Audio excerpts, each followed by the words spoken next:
so you can put out that message.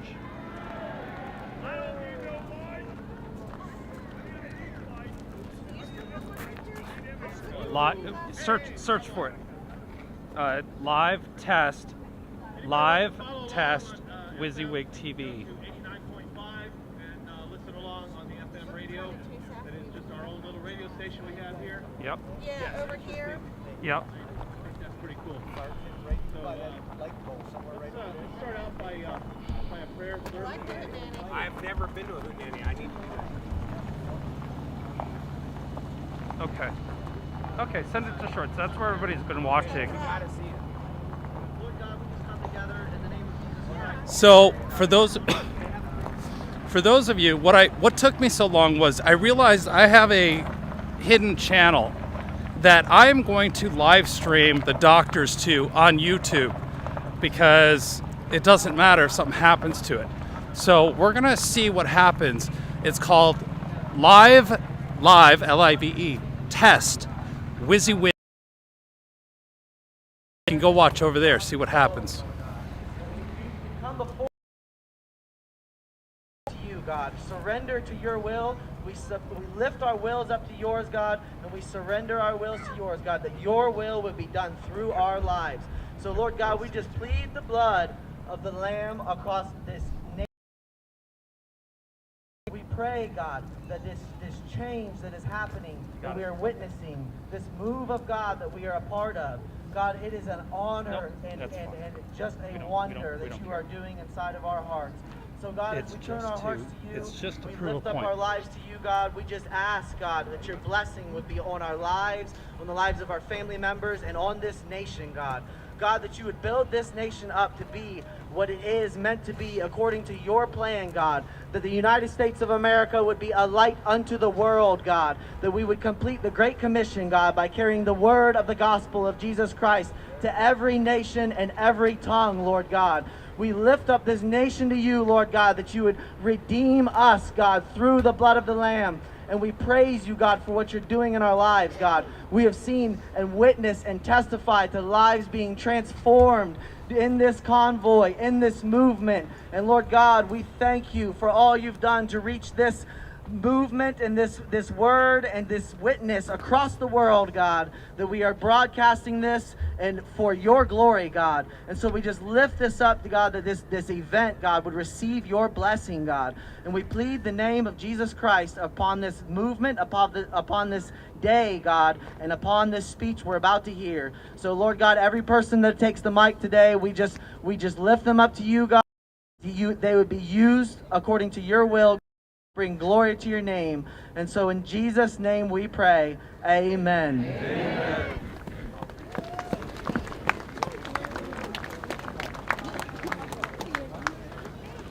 I know we just heard it, but let's sing it again. Let's just all sing it here, the national anthem.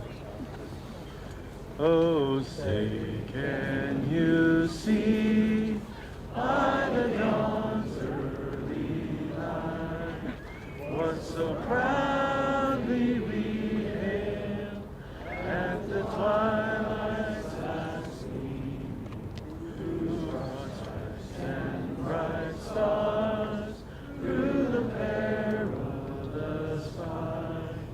Oh, the ramparts we watched were so gallantly streaming, and the rocket,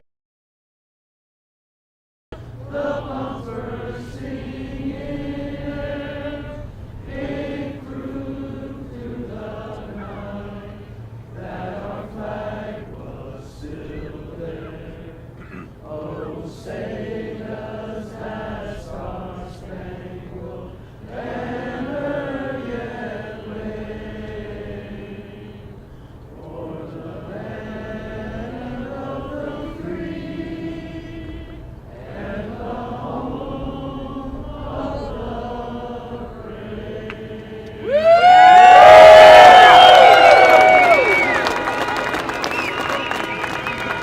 Okay, we've got a lot of speakers lined up here today. Hopefully the weather will behave itself. First up is Brian Brazzi. co-organizer of the People's Convoy.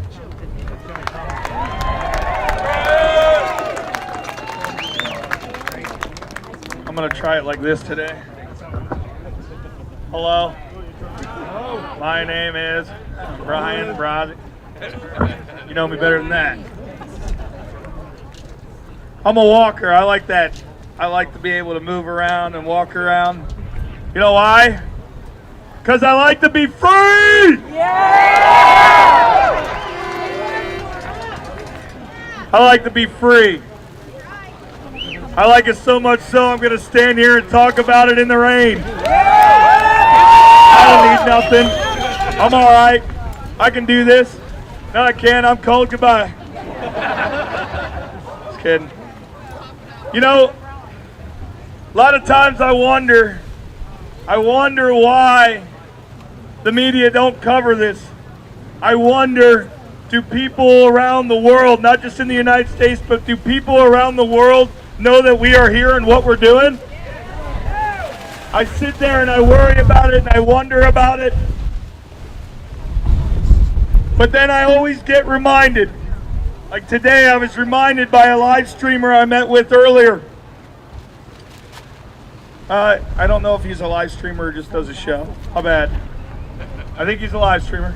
I met with him earlier today and he told me about all the comments, how far the reach is, and how many people are paying attention. I am amazed that even without the mainstream media, we have been able to have our voice heard. That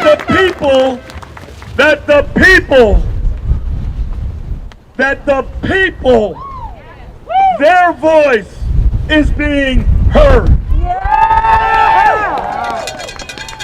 At no point in my life did I ever imagine there'd be a day where my big mouth would be standing up here on a microphone in a weird snow rainstorm.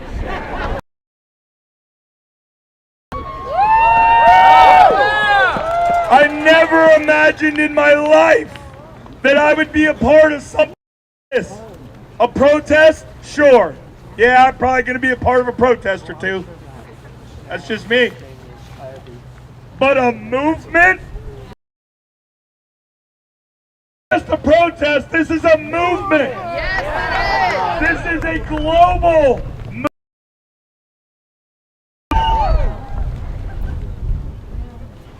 Multiple now in a row, I have received videos, pictures, or messages from people around the world that are gearing up their country to do the same thing we are.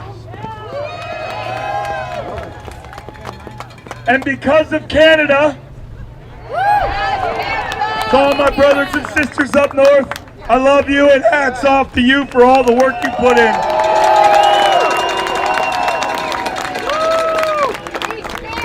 But to my brothers and sisters up north, and because of Canada as a whole, because their people stood up, because they decided that they had had enough, they have inspired not only the United States, but countries around the world to remind their governments that they work for us!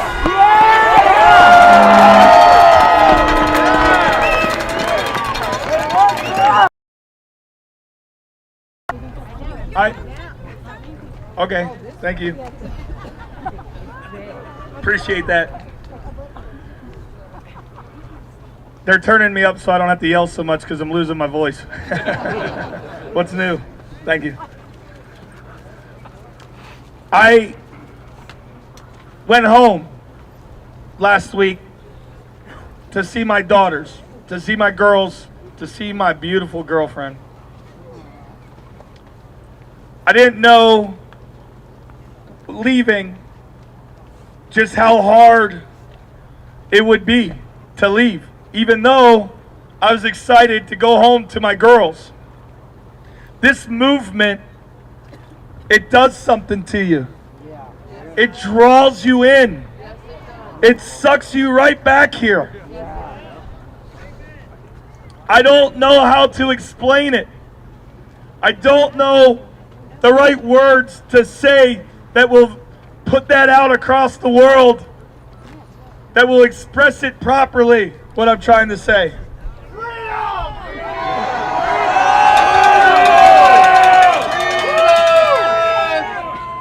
But what being home did was it solidified my reasonings for being here. Yes. It reminded me that I'm doing this for my children. Yes.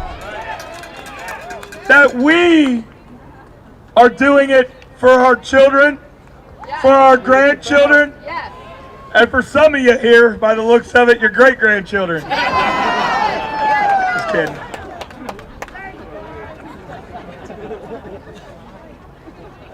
Thanks for pointing that out. I am not a doctor. I am not a professor, a scientist, a lawyer. I am a truck driver. I am an American. And I am a human being walking this earth. I can't tell you whether the vaccine's good or bad. I can't tell you whether to take. I'm not educated enough. I don't know the science. But I know one thing. I know that as a human being walking this earth, no government, no company, no one may violate my God-given rights.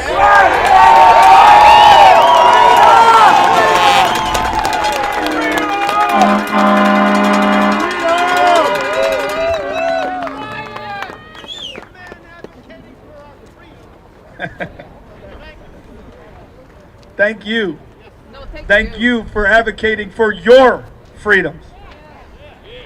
Thank you to every truck driver here. Thank you to every person that came in a car, a motorcycle, a motorhome, a camper, a fifth wheel. I don't know all the terminologies for all the campers, but we'll just say the campers. Yeah. The people sleeping in their cars, their pickup trucks, the tents. Thank you. Thank you for standing up for something bigger than yourself. Thank you for standing up for this nation. Thank you. When I said about how it feels like something just sucks you back in here, I have no explanation for why we were so successful moving across the country from Adelanto, California to Hagerstown, Maryland. I'm getting there. I have no explanation for why everything has worked. I have no clue whatsoever why it didn't just end up being Marcus, Mike, and I with a couple flags on the back of our trucks live streaming ourselves across the country being the only three that were going to do it. Somehow, some way, people showed up.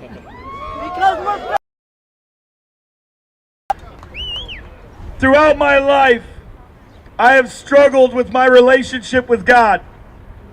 Multiple times for multiple reasons. Whether that was losing my grandfather at a young man's who's being raised by a single mother. My grandfather was that father figure during those times. I lost him young. And I stood there and I said, why? Why take him? Why take the good people? Then I grew up. I had finance. I made really bad decisions. Did some really stupid stuff.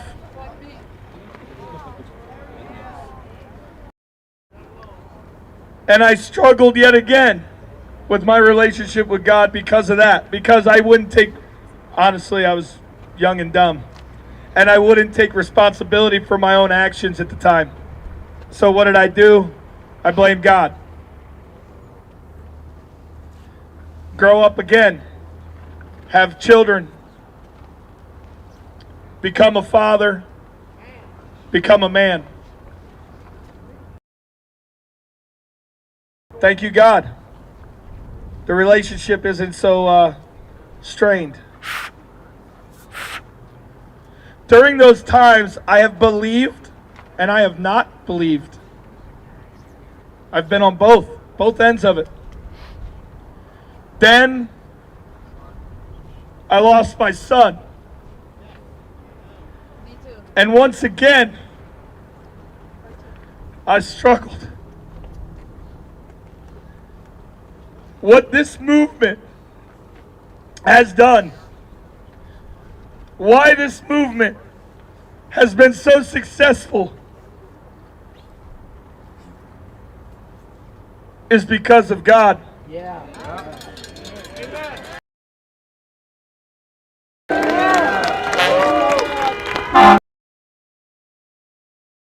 I have felt him. I have felt my grandfather. I have felt my son here with me through this. So when I say I have no explanation, because I can't put it in words, the feeling, I can't say it right. I can't express it right.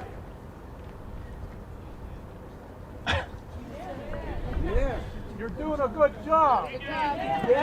This movement has made me a true believer in God. Thank you, Lord. You have shown me God from the groups that or the Convoy. I believe in God. Thank you for showing me the way. Thank you for helping me solidify that relationship with God. Thank you. Thank you, brother. I'm going to wrap it up here, but I'm going to end with some of you know, many of you here have gone out back here in the evening. The last 2 nights I had a community campfire. Everyone invited to it. Come talk, share your stories. They have been 2 of the most amazing nights of this convoy. I am so blessed and thankful for those of you that came over there and shared who you are and where you're from. I said a lot of things in those 2 nights that I should probably say out here. But to me, those are just those special moments. And this is how I'm going to finish this out. That I do feel is important that we talked about that is put out here. If this movement succeeds at nothing else, doesn't get any of the stuff that we're asking for done, Brian Brazzi will just be happy if just 10 more people, just 10 people, just 10, I'm going to be happy. 10 Americans, 10 people around the world, if their eyes open up and they start seeing the big picture of what's going on. That they understand how important it is to become free thinkers, to think for yourself, to investigate, to research, and to hold accountable these people that go to D.C. claiming they represent you. They work for us. It is important that you pay attention to who these people are. It is important that you make sure they truly are a God-fearing man or woman. Yes. It is important that you are a family man or family woman. Don't let them just do the photo op. Don't let them just shake hands and kiss babies. Hold them accountable.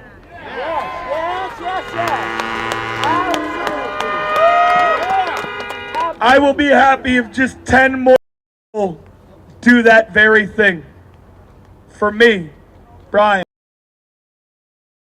at least just 10 people to think that way, to vote that way, and to help educate maybe just another 10 people themselves on the importance to think that way, to vote that way.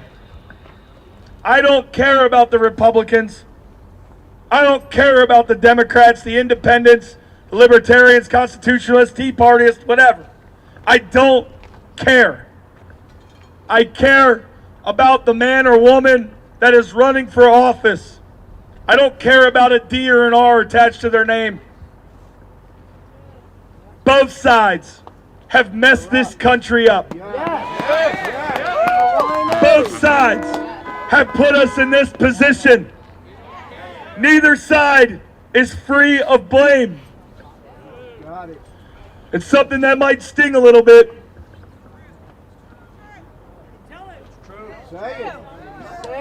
We, in this very crowd, and those at home, we allowed it to happen.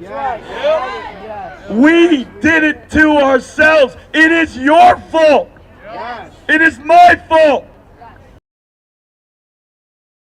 Yeah. No more. No more. Time to fight. No more. Yeah. No.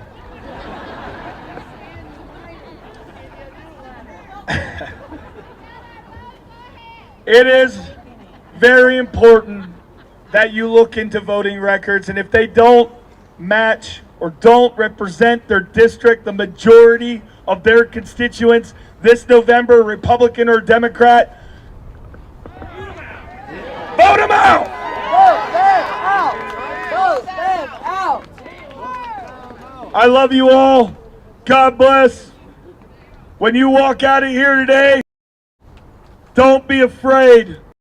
Find our government that they work for us! I love you. God bless.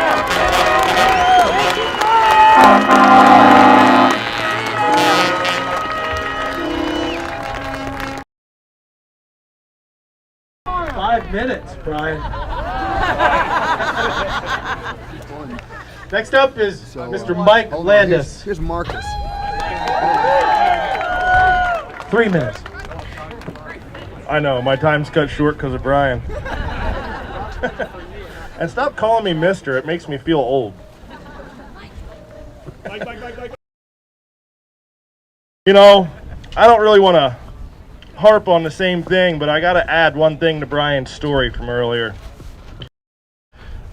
I don't push my faith and what I believe on people because I don't think that's how it should work. I think you should learn it on your own from what you until you experience it, you don't really understand it. From the time that Brian's son passed and we said our goodbyes, it was a couple months until I seen him again. I happened to be out in Ohio picking up a parts truck over Christmas, and right down the road from him, from another friend of ours, so I stopped to see him because I hadn't seen him since.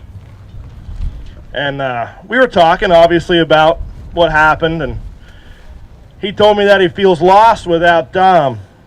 And I looked at him and I said, but he's watching over you, he's here. And he looked at me and he said, I don't believe in that, man. I don't know if that's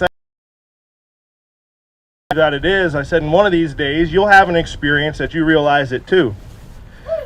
So not that long ago we were here and he expressed to me that he understood what I meant and that he now believes in God, like he said up here on the stage.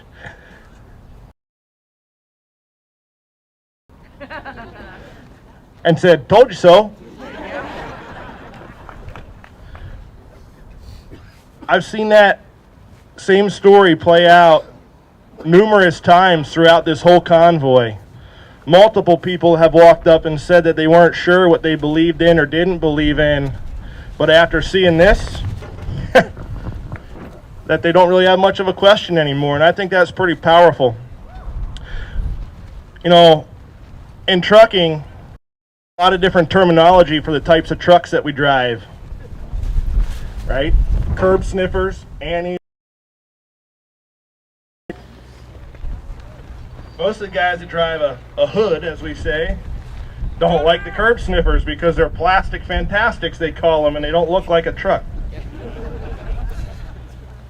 But as I look out across this parking lot, I see just about every type of truck made. And as I look out across this crowd, I see just about every type of person that's made. And that is a very powerful statement where I come from, especially with the great publicity the media has been giving us lately. Hey, they say any publicity is good publicity, but you know, hey, whatever. So, you know, this whole movement has been extremely moving. I don't know. That's not for us to know yet. That's in the future.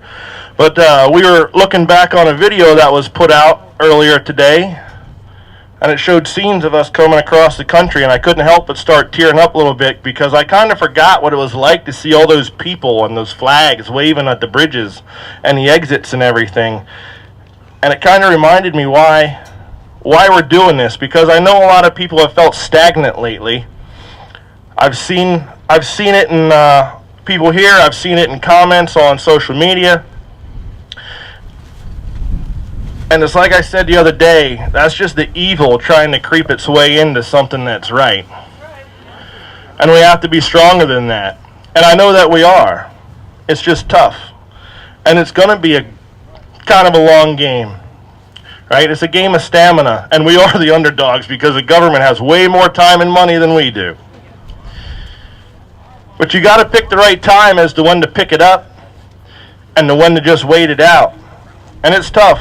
But between myself and Marcus and Brian, and actually quite a few others that have been involved in this, we've got quite a few years of experience trying to, for lack of better terms, piss in the Cheerios of the government. We have a little bit of an understanding how they work, which is why we're doing what we're doing. And we're going to come up with a list of everything that has happened so far and put it out there for everybody to see that says that we haven't accomplished anything. Now for me, I don't know that we have accomplished the thing, but we haven't not accomplished anything. Just this week, I was in California speaking with a Democratic, and if that doesn't make people's eyebrows raise a little bit, I don't know what does. Did it mean it worked? No. But it's a step in the right direction, and as long as you're moving forward, you're moving in the right direction. You know, we all have sacrificed doing this movement, whether it's the truck drivers that have come along with us or the people in the motorhomes. I know there's people that have cashed out 401ks to be here. And it doesn't matter if you were here for one day or I don't even know how many days we're up to now. But it's got to be over a month at this point or close to it. Everybody's sacrificed in some type of way. I know I have. I know Brian has. Whether it's financial or it's time with your family or your business or whatever. But sometimes being uncomfortable is what it takes to make change. None of the soldiers that go into battle feel comfortable doing that, right? That's right, freedom isn't free. I don't feel comfortable standing on here talking to everybody right now, but here I am doing it. It's not my thing. If you watch Sasnick's interview, you know that. Which is okay.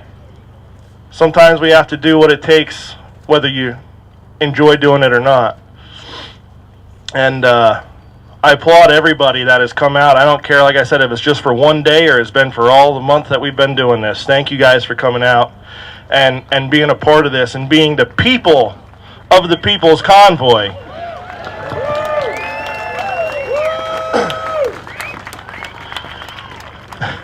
There's actually quite a few reminders on this stage of what this was about.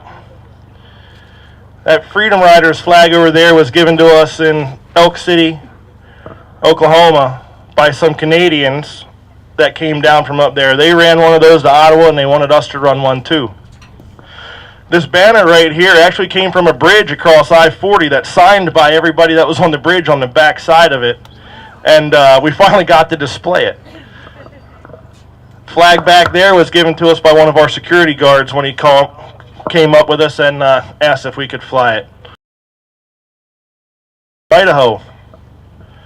There's reminders all over here of that this is for the people and it's by the people. And that no matter what anybody says, no matter how wrong people may think we are, or that it's just about masks and they think we're crazy for driving around because of it, which is, you know, the typical news lately, that it doesn't matter because we know what we're doing here and we know what's right and what's people that have lost everything, lives, businesses, houses, due to how the people that supposedly represent us have handled this whole situation over the last few years and even beyond that.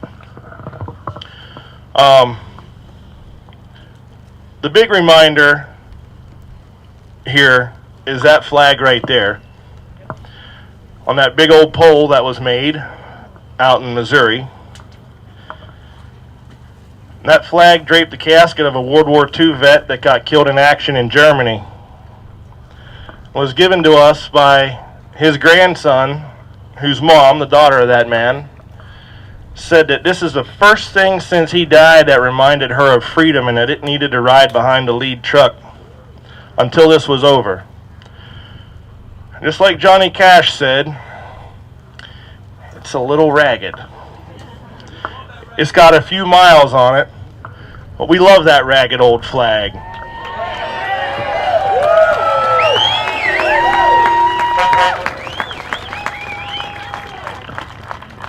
I don't know what the fate of that flag is going to be, but whatever's left of it, even if it's threads, which I've been saving as they come off, rightful owner, because that's all they asked for, is that whatever's left comes back, and I'll deliver it myself. The importance of that flag, though, is way bigger than the person that it covered because they don't want to be known. It's not about them. It's about the fact that there's been many men and women that have died under that flag, for our rights and freedoms, and for our Constitution. They've taken an oath to protect us against enemies far and the hard part for them is that when the domestic enemy is the people they actually work for, they have a hard time doing anything about it, which is where our Constitution comes into play, because it not only gives us the right, but the duty as the people of this country to stop a tyrannical government. And when a government starts telling you that you need to inject something without giving you the option, or that you need to show proof of your medical history to eat dinner somewhere, I start saying that's a bit tyrannical. And we're here to stop it. But we can't do it ourselves. Like Brian, I'm a truck driver. I'm not a doctor. I'm good at moving freight and racing dirt bikes. But Being good at racing dirt bikes is questionable. yeah, okay. My kid said the same thing and I spanked him still, so there's that. The thing is if you'd have told me I'd know doctors like Dr. Alexander and Dr. Malone and a whole host of others, I would have laughed at you. What business do I got doing with doctors like that? They play golf and go to country clubs and such. I don't do nothing like that. But no, since I got to with them, I found some really great people that are really no different than me. They like woodworking, they have horses, they ride motorcycles, whatever. The great part is that when people come together, great things happen. Us truck drivers aren't that important to this movement other than opening the door for everybody's voices to be heard. Right? We just drive big scary trucks because they block the exits every time we go to DC.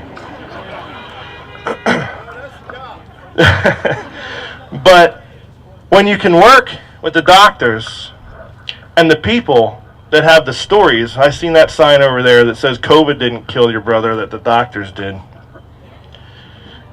And you hear the stories from the doctors that are brave enough to put their reputation and their license on the line for what's right. Right, real doctors. And you can use what we have here with the people and the trucks and the cars and the campers to get the attention for their voices to be heard when they're trying to be shunned by the government. That's the important part. That's what happens when everybody comes together. It doesn't matter that they spent a lot of money and years practicing to get their, medical license. I spent a couple weeks getting a CDL, but we have a skill set, they have a skill set, you all have a skill set. And when we put it together, it can make something great. And when they don't listen to us, we all work in so many different fields that we could shut this country down if we need to until they listen to us.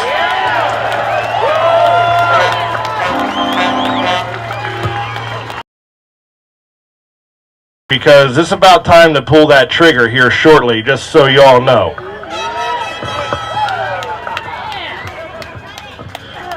With that being said, one of the doctors that we've got to know real well, and you guys all know too, is sitting here chomping at the bit because I'm way over my 3.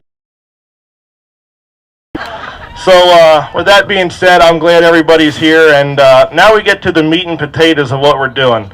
The only reason me and Brian went first is so y'all wouldn't leave after the doctors were done talking.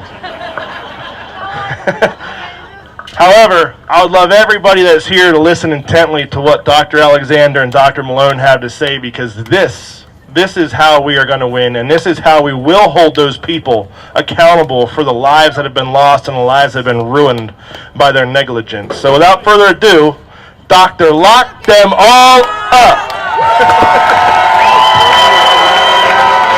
Hey, how are you guys again? USA! USA! USA! USA! USA! USA! USA! USA! Long live the US trucker!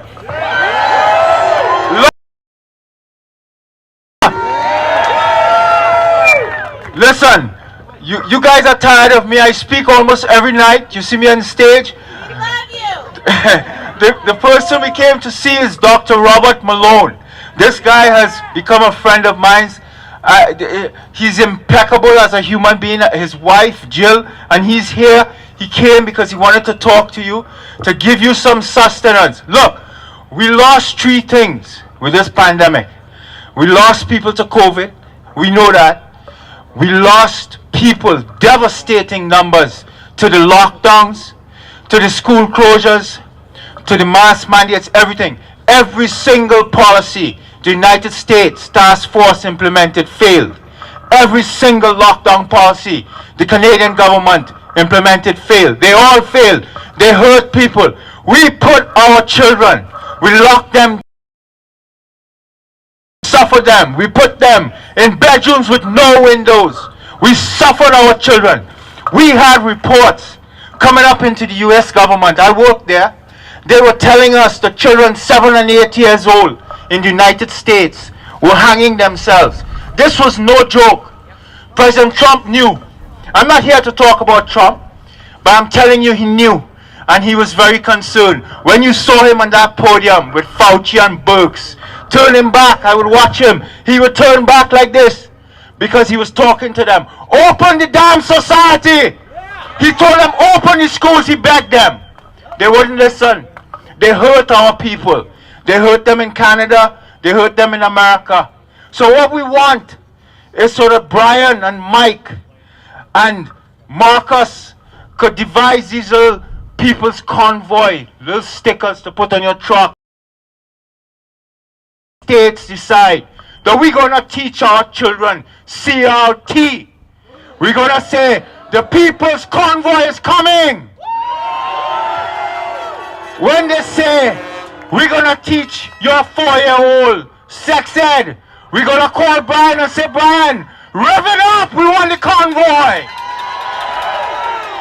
We're gonna turn this convoy into the most political powerhouse it already is. You need to hold firm. That's why Malone came, to tell you calm down. Go back to your states and hold firm. Tell them what you saw. Activate your states. We need to hold firm. Don't be scared, it's been hard. But we've been down in the Senate, you know. We spoke to Jim Jordan, we spoke to Johnny Owens, we spoke to Hawley, we spoke to all of them. And yes, I'll admit, many of these politicians are cowards. They just want to dip their toe in the water. They don't want to be brave, like Senator Cruz, who went with Mike Landis in his truck, like Senator Johnson. But we need to hold them to account. Everything Brian just said. And I need to tell you this. I came here, you know I was involved in the Canadian convoy. I was there for the full 3 weeks. What the world doesn't know, because the government, the news media, they lied. The Canadian truckers, it was fascinating for me. It was the most peaceful bunch of people. I never went to a protest where there was no violence, where there was no fighting, where there were no arrests. So what the news media was a lie. Up to the last 2 days, it was the most peaceful, love. It was like a never-ending street party. And the government, he was not a statesman and a leader. He refused to even listen to them. I was there with Byron Brittle. I was there with Roger Hodkinson. And we begged them to come to the table, and they would not. At least the American politicians have the gonads to stand up and meet us down in the Senate, meet us on the steps, and talk a little bit. Even though they want photo ops, I know they're BSing us. I know that. But we need to go back to the states and hold them to account. We need to hold them to account at the polls. It's coming. It's coming in November. We need 48-47, the Senate passed the vote. Now Pelosi, the Speaker, refuses to bring the bill to the floor. That's where you come in. You need to go back to your states and force her state people to bring it to the floor. We need to write the names down of each Republican, each Democrat that votes against it, and punish them at the polls. All of them, vote them out. USA, USA, USA, USA, USA, USA. Look, I could talk on and on, you know that. But again, we have Dr. Malone with us here. I don't want to stay. Let me end by saying this. We study the science every week. There's data that comes from Scotland, granular data, and we go through it with a fine-tooth comb. And what does the data this Friday tell me? I looked at it, I talked to Dr. Harvey Risch, we talked to McCullough. It tells us that the vaccinated person, particularly the double vaccinated and the triple vaccinated boosted, is at severe risk of infection post-vaccine. And when you look deep into the data, what you are seeing is that the persons by the third shot at 50 years and over, catastrophic infection levels, and now those people are ending up in the hospital and they're at higher risk of death. This is not a joke. These vaccines have not worked. They're ineffective now in the Omicron and the new Omicron BA2 subvariant. We need to understand the vaccines are not safe. Under no condition. There is no Fauci, Walensky, no one. Nobody in the Biden administration, no one in the Trump administration, no one. Francis Collins, we hold to account. Francis Collins from NIH is number one. We want him sitting sometime to explain what did they do here.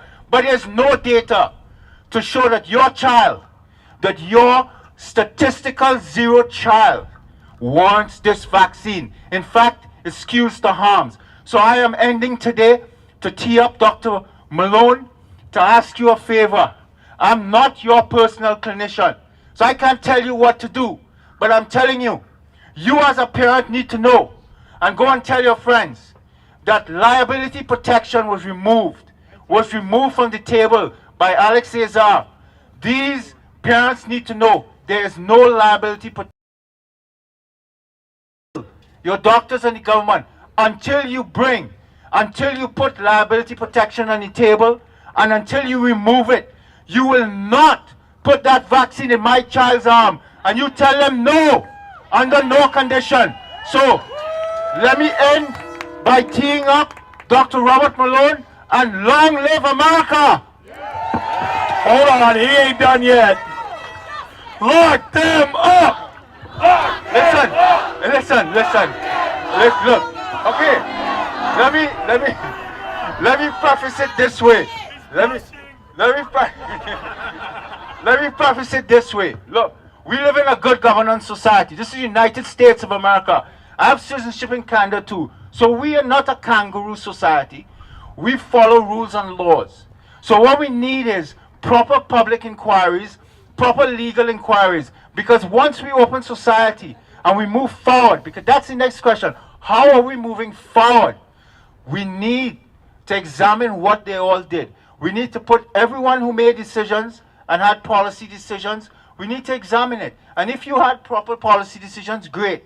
But if under our examination, we find out that you costed lives, and that you caused children to die, and you caused my parent and my grandmother to die, then we are going to lock them all up! Lock them up! Lock them up! Lock them up! Lock them up! So I'm going to hand you to Dr. Malone.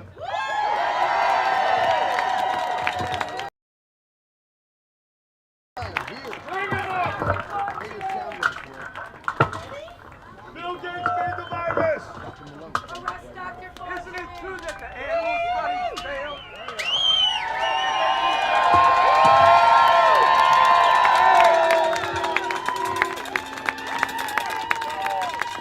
The sun is shining! Thank you. Thank you all. It's and I love you. You know, what a journey we've been on. What a journey. I mean, this has been going on for over 2 years. I want to talk to you about some key things. Now, you're here for me. Thank you for that. And I can tell you that the docs and the Unity Project, I've got your back. We're so grateful for all that you've done, and we're completely aligned with you. There is no medical emergency. There is no reason now for this bypassing of the Constitution. There's no reason for the declaration of emergency because there is no medical emergency. I'm going to tell you something else. That the mandates, there is no licensed vaccine. There is no licensed vaccine available in the United States. That's because there is an intentional strategy that was rolled out by a group called CEPI, which is funded by Bill and Melinda Gates in Norway.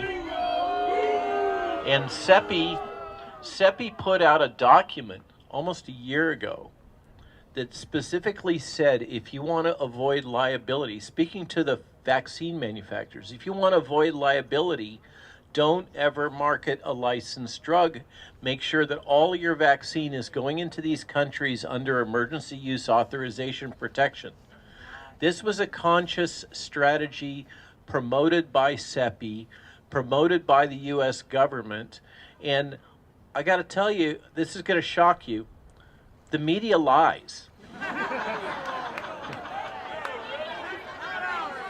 Okay, we're going to talk about that a little bit more.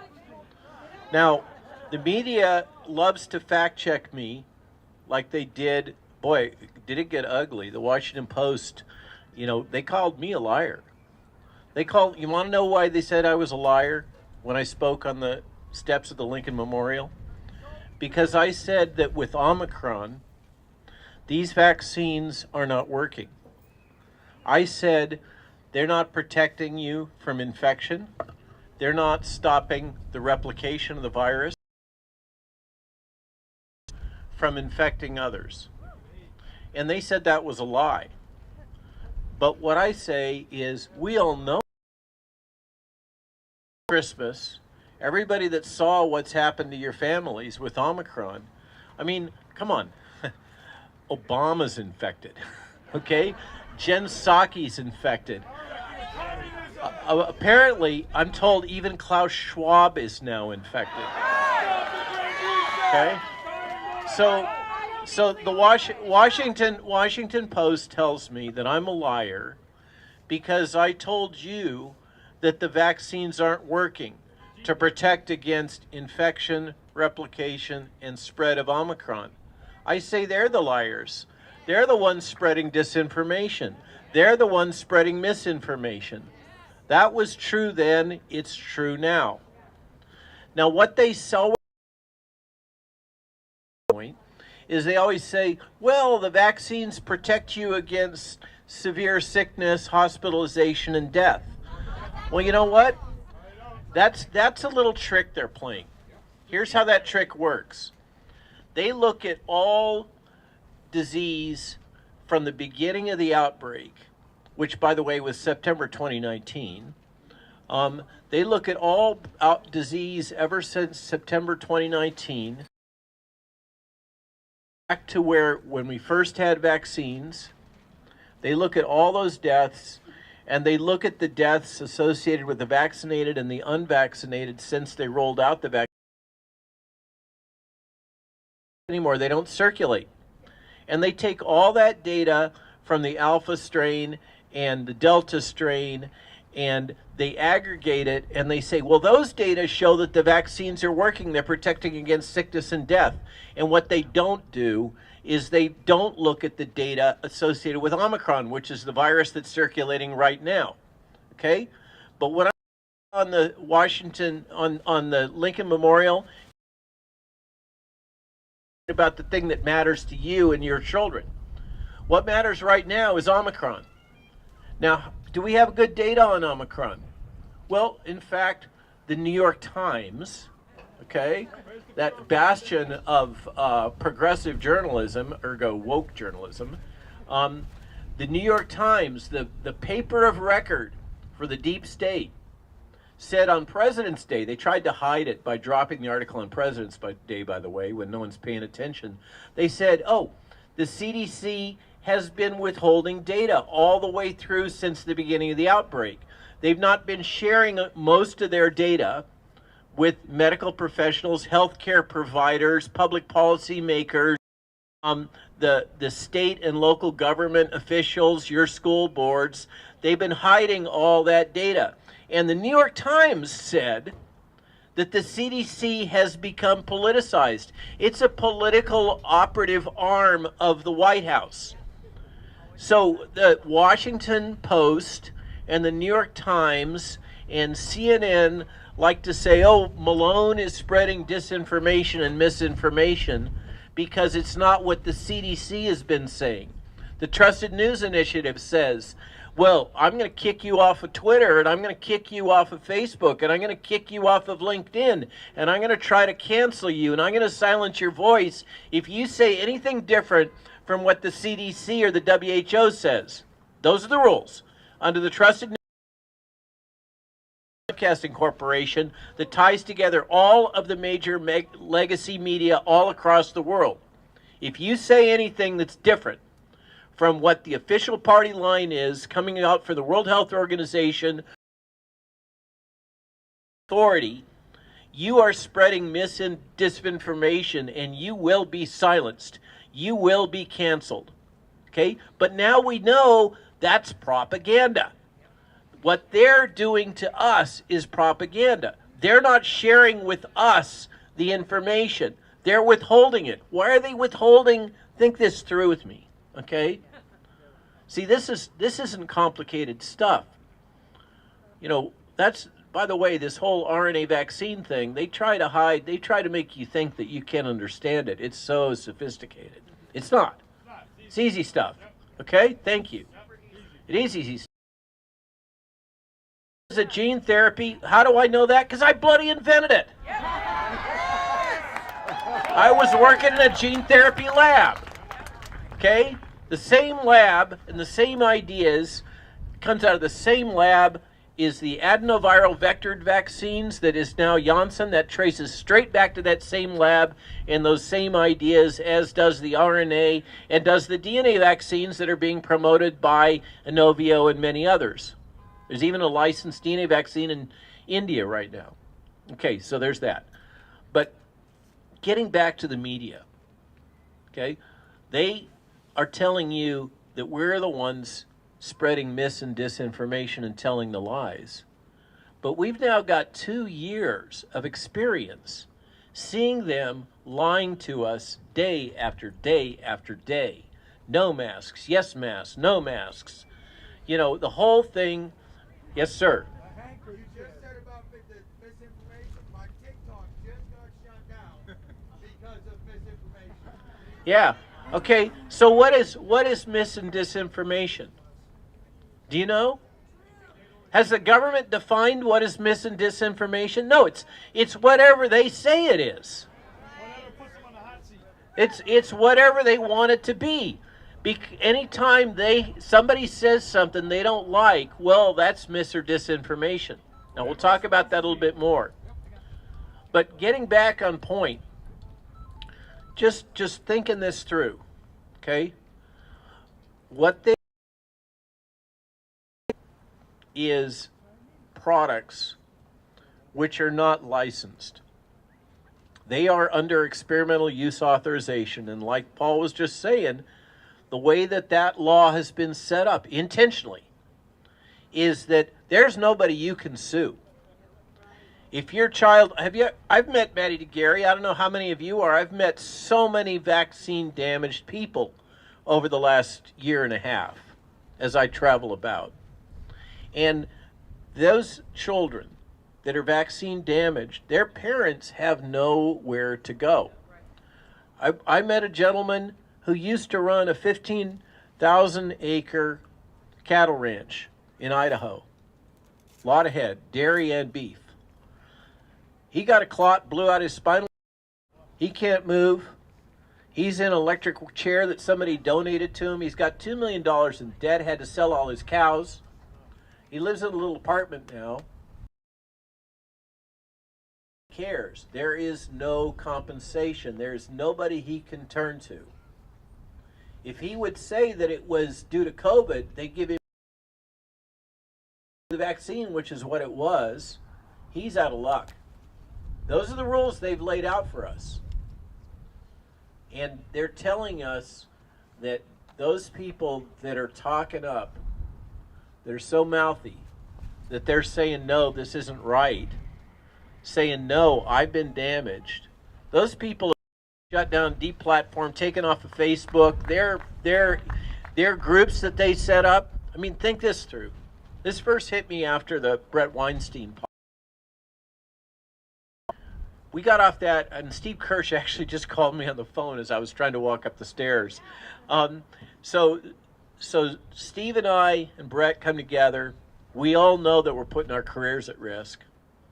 We try to speak truth. We got off the podcast. Steve and I are in the Uber going over to the Portland airport to get out of town. And people are just calling us nonstop. And the stories are heartbreaking. They continue. Most heartbreaking for me are the women, typically, that call me. They talk about their reproductive problems. They talk about their changes in menstruation, and then the CDC starts saying, oh, it's because they're hysterical. Now they're finally agreeing, oh, yeah, there actually is a problem. But these people started calling us and telling us their stories and saying that they started to get this Facebook group together, and there was thousands and thousands of them talking to each other on Facebook about what they've experienced and what their problems were. And because all of their friends and family were telling them they're crazy. And then Facebook deletes them. I mean, Talk about gaslighting. These people have experienced damage, personal damage. Everybody around them is telling them they're crazy. They get together in social media and start talking crazy. We're all experiencing this. And what happens? They get shut down. That's the way this has gone all the way through. And it has been coordinated. One of the things that's been fascinating to me is it's all over the world. It's not just here in the States. It's not in Canada only. It is all over the world. They say the same things. They do the same things. They use the same strategies all over the world. So, precisely, my friend. So, ever since Brett on that podcast said, you know, how can this happen? How can they be doing this? Why are they doing this? That has deviled me ever since. Ever since. It's about a year and a half now. I think I'm finally there. Over a year ago, I had a film crew come to the farm and shoot some video. It's going to come out soon, hopefully. And they kept talking about this crazy idea, this crazy conspiracy theory, the World Economic Forum. I'm like, what? What? World Economic Forum, this is just a bunch of rich guys that go to Switzerland once a year in their jets and hang out and have TED Talks and drink wine, right? No. No. Okay? They've been working for 30 years to train people to be their gophers, to be their acolytes, to do their bidding. They've been training people for 30 years. There's thousands and thousands and thousands of their trainees all over the world. And they've intentionally, I mean, this isn't a conspiracy theory. You can look up the video of Klaus Schwab bragging about it. I know, we've read it. You know what's fascinating about that book, COVID-19, The Great Reset? Is it is full of BS. The guy isn't very smart. If you read the book, and it's not an easy read because it's just garbage. The science he talks about as if he's a scientist. He acts like he understands what's going on. It is full of bull. It is not science-based. And you know what? What I've observed, so here's the good news about this whole WEF crowd. You know, like Justin Trudeau and his finance minister and Gavin Newsom and Inslee in Washington State and the Prime Minister of New Zealand and the health director of Australia. All these people that were all wanting to lock us up, right? And disrespect us, okay? All of these people, when you listen to them, they're not very smart. I mean, have you watched Trudeau? I mean, the guy he's not the sharpest tool in the shed. And I don't think he's got much backbone. I think the real power is that finance minister behind him. I think she's the one telling him what to do, and Klaus Schwab. Good news about these characters is most of them aren't very smart. And we can beat them. Okay, we can beat them. But first thing we got to do is we got to out them. Okay, now usually the rule is that we don't dox people, right? But with this crowd, as far as I'm concerned, have at it. Now, what we're about to do, we've invested thousands of dollars. Oh, this locking them up isn't even going to do it. Okay, we've invested thousands of dollars, and we're teamed with a group in Sweden. And we have built a massive spreadsheet of over 4,000 names of WEF trainees. And we've got their CVs, we got their jobs, we got where they are, where they come from, where they're working now, who they used to work with. It's not completely filled out. Up on a blockchain protected site, so they can't take us down. And we're going to ask all of you, and we're going to ask Steve Bannon's posse to crowdsource the rest of those names. Okay? And when people figure out other ones that aren't on that list, we're going to get them on that list. And when I'll tell you, there's a ton of I'm not going to call them Americans. People that are residing in the United States have U.S. passports, let's put it that way, that are embedded throughout our government and throughout the tech industry and throughout the banking industry and throughout the bloody media. It's no surprise that the legacy media behaves the way it does. They are owned, okay? And they are owned not by people here in the States. They are owned by these globalists. They are controlled by these globalists. I mean, I got to say, my understanding is the Washington Post is here somewhere. God bless them. My good friends. I was asked whether I want to be interviewed by the Washington Post. Sorry, guys, I've been there. Okay? The answer to that is hell no. Are you crazy? Okay? The way, so I'm going to say this is important too. Okay, I've learned a lot of things. I've had a really steep learning curve over the last 2 years. I've had to come from being in my little rabbit hole, my little foxhole, keep your head down so they can't shoot you. Okay, that's the way it is in D.C. I mean, there's two things in D.C. as somebody working with the government that you need to know. Number one, keep your head down so they can't shoot you.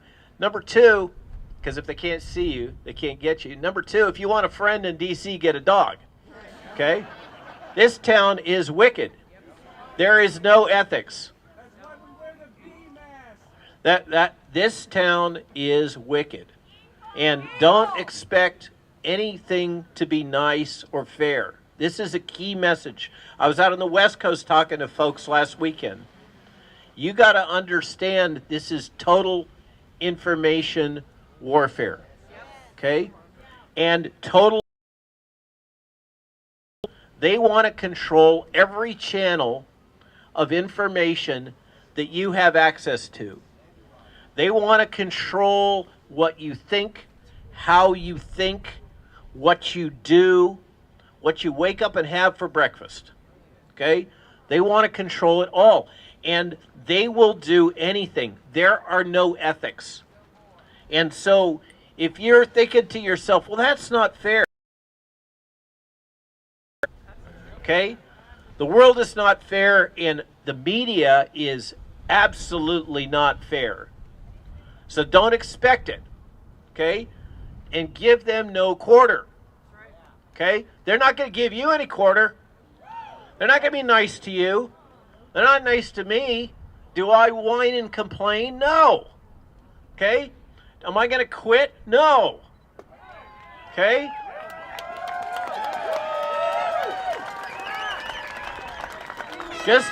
Just because they're mean to me, okay, that doesn't matter. It's not about me.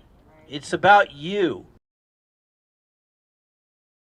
And trying to gaslight me and say, oh, no, you didn't invent RNA, or whatever it is that they want to do tomorrow. You know, I don't pet my dog correctly. Okay? It doesn't matter. Because they will say anything. They will say anything to get under your skin. They're bullies. Remember? In grade school? They are too. So that's another thing. Yeah, are they criminals?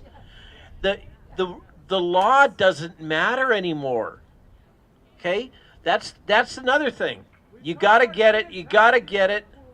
You got to get it out of your head that they will do. Stop thinking that they will obey the law. They won't. You truckers have known this, right? When you're driving into D.C., stuff they're not allowed to do. It doesn't matter.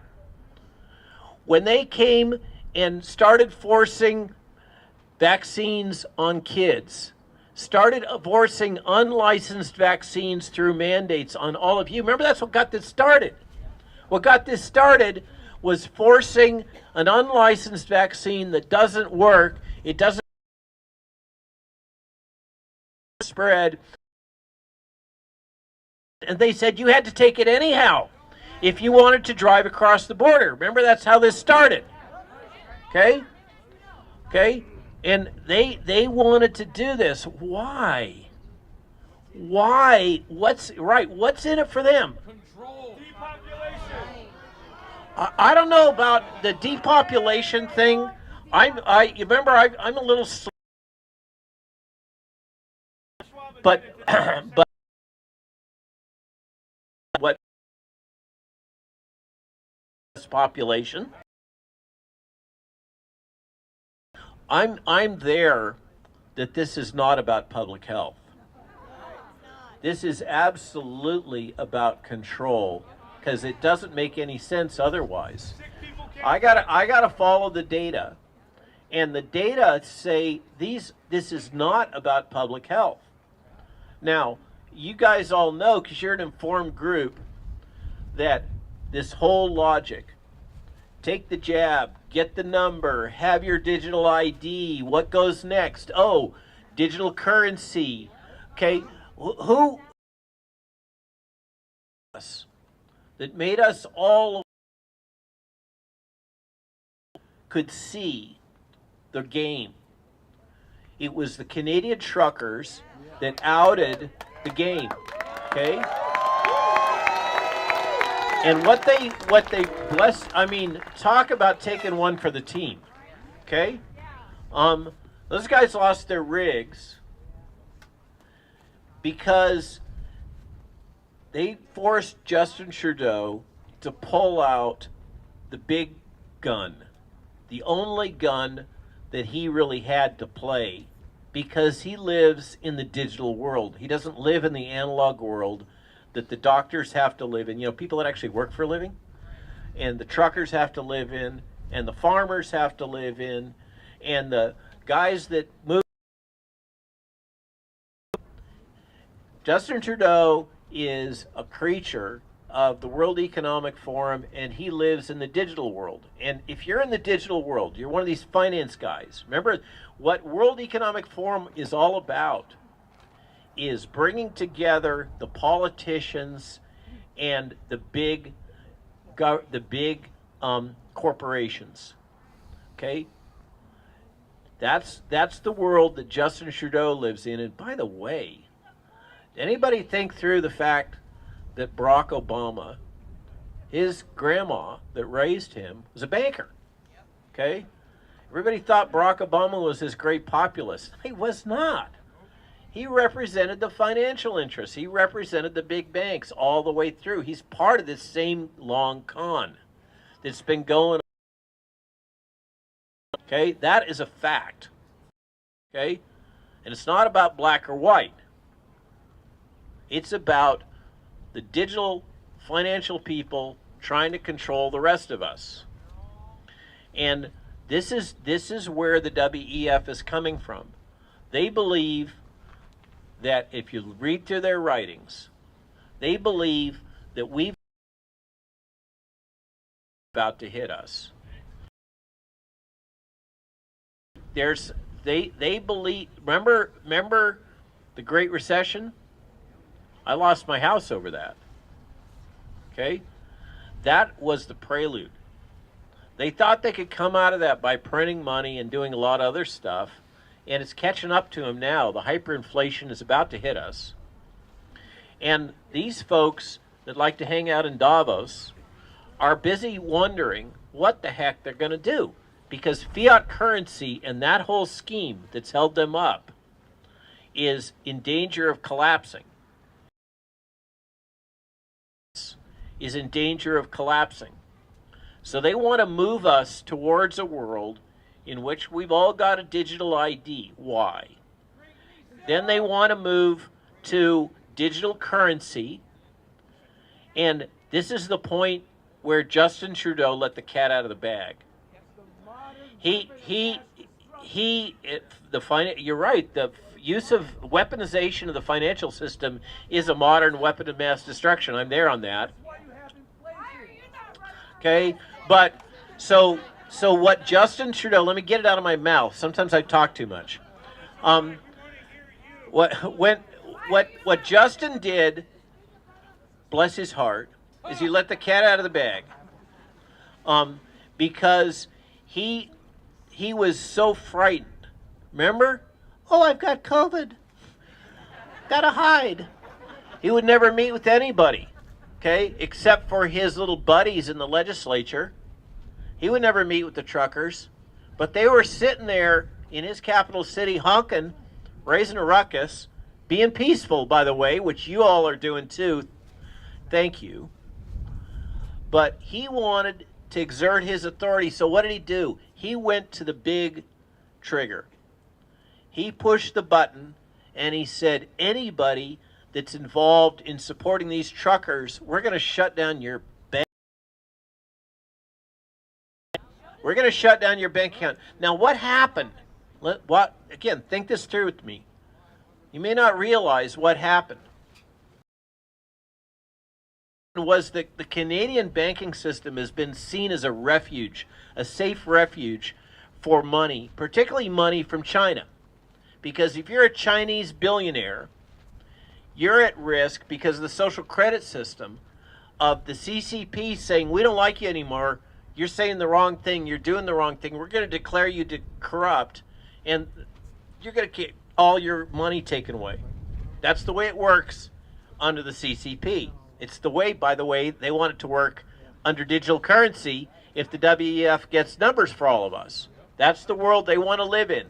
They want to have the power that the Central Communist Party of China has. Justin Trudeau wanted to have that power. And he pulled that trigger before he should have. And what happened? People that were using the Canadian financial system as a safe harbor for their big money suddenly said, uh-oh, not so safe anymore. And they started getting out of Dodge. Okay? They started pulling their cash out, and suddenly the big banks like TD in Canada were facing a liquidity crisis. And they are the ones that pulled the trigger on Justin Trudeau. Okay? But now the rest of the world knows that Canada is no longer a safe harbor for their money. The Canadian banking system is not safe. Justin Trudeau will pull the rug out from under you if he doesn't like you. Okay? And they want to do that here in the States too. Okay? But what he did is he almost completely crashed the Canadian banking system, and that's why that stopped, but yet he still hasn't stopped. Now, I recorded a video with Ryan Cole after the truckers started moving out of the capital. There was a farmer. I still can't believe this story. There's a farmer that was going to have a pig roast for the truckers. Canadian farmer. Place. We're going to roast some pig. And the Canadian government found out about it. What'd they do? They canceled his bank account because he's going to have a pig roast for the truckers. I mean, this is the world that they want to impose on us. And you better recognize it now. That's the world they want to put us in, is a world in which we've all got numbers on us. We've got digital currency, which they can control, and they can push a button at a moment's notice and cancel your bank account. Now think, a car won't start, all this stuff they're putting in. I mean, frankly, I'm glad I got my 06 GMC. So that's the world they want. Because the folks that live in this digital world have no easy way to control the rest of us that live in the analog world.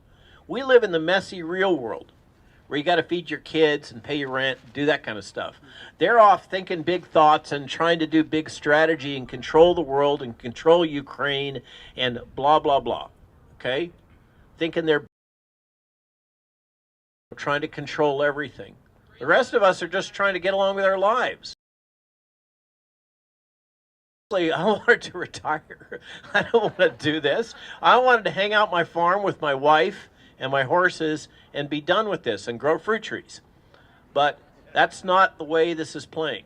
Now I'm gonna move to some prepared information. Okay?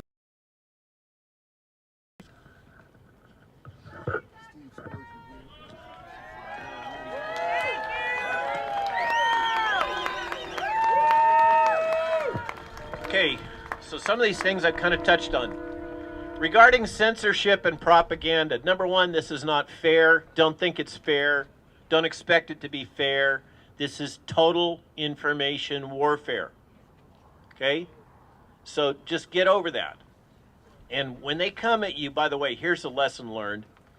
When they come at you from the press and they say, oh, I just want to help tell your story, okay? Run, okay? that is the biggest BS line of all, okay? When they say that, what they're saying is they want to get under your skin, get some little facts that they can exploit and weaponize, and then use that to write some nasty letter that they're going to publish. Okay, that's the little trick that I first learned that with the Atlantic Monthly. We're not done with them yet. But that's how this works. And so when you see the press come at you and they want to have an interview and, oh, I just want to tell your story, tell them to go pound sand. This is not personal. It's not about medicine and healthcare. This is about total information control for political purposes. Medicine and healthcare have just become one of the many battlegrounds. This is another key point. Somebody asked me today, Naomi Wolf, interviewing me, she said, well, what's it going to look? When are we going to know when this war is over? I'm like, Naomi, come on. This is just a skirmish. Okay? This is not the war. This is one little tiny battle, guys. We may win this little tiny battle. How will we know? Well, when they stop this ridiculous state of emergency that's allowing them to suspend the Constitution. But this battle has been going on for 30 years. It's going to keep going on. COVID was politicized because it was deemed politically useful to do so. And there are no recognized ethical boundaries in this battle. It's long been apparent that the U.S. and other Western governments have intentionally used the guise of an overstated public health crisis to justify suspension of laws and rights that would be enforced without such a crisis, including the federal common rule, which defines the rights of all citizens to informed consent for medical procedures. This is my first tip-off, that they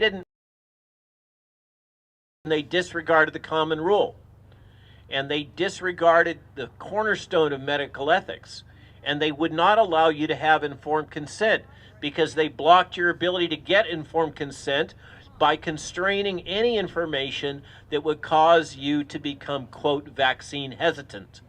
Okay, that was the CDC's justification for withholding all that data. Think this through with me, okay?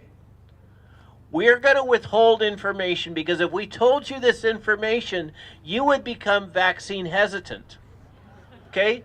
What does that sound like? Let me put it in common words. If we told you the stuff we know, you wouldn't take the jab. Okay? And we want you to take the jab, and so we're not going to tell you the truth. We're going to hide it from you, and we're not going to let you make your own decision. That makes them accountable. The accountability is a whole nother thing, and piercing the shield of accountability and liability is what the lawyers are all about right now. Okay? Now, I want to read you something, just so we baseline this. What is the rule? What is the law? Okay, I'm going to read you something. You might recognize it.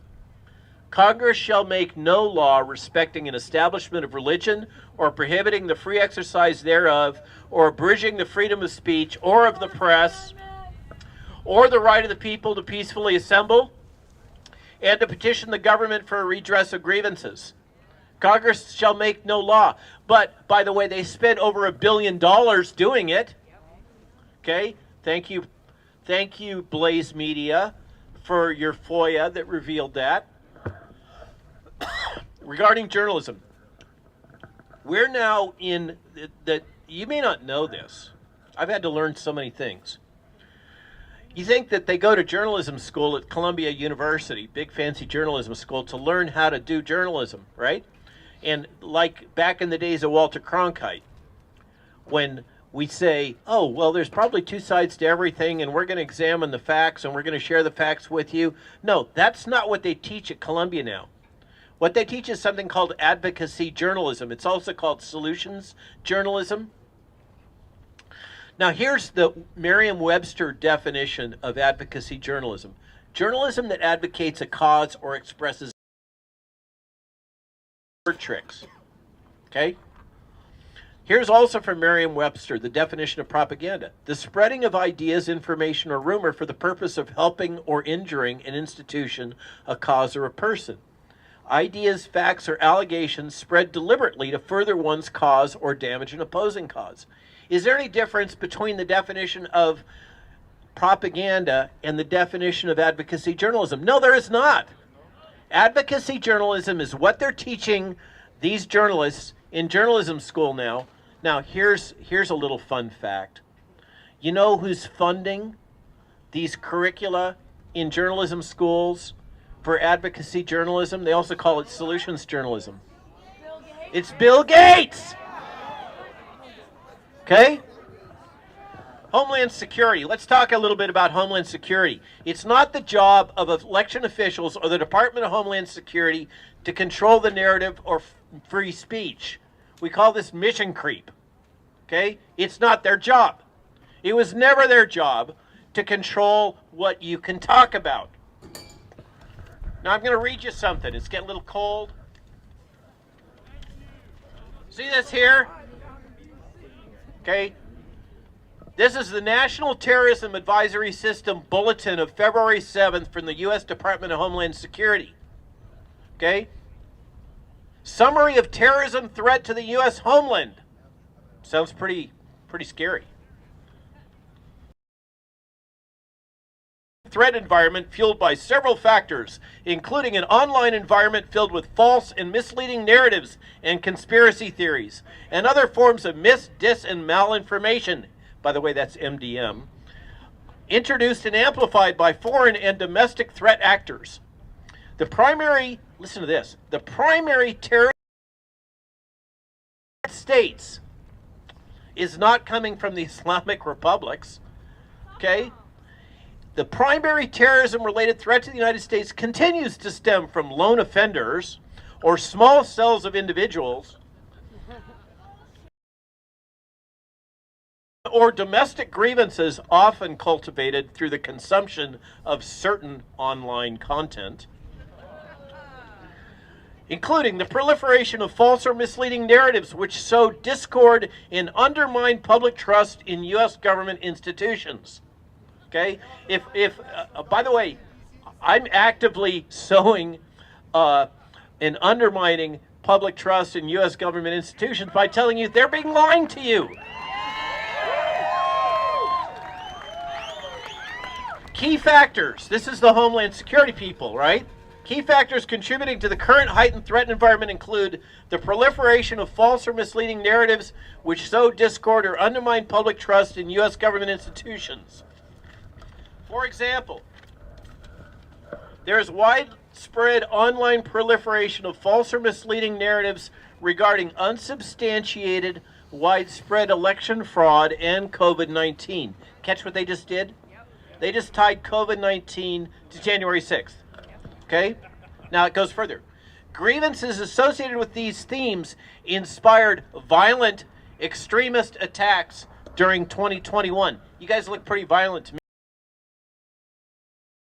There has been no violence from the truckers in Canada or in the United States, with the exception of some false flag provocateurs waving Nazi flags. Okay? You guys have done exactly what Matthias Desmet says has to be done.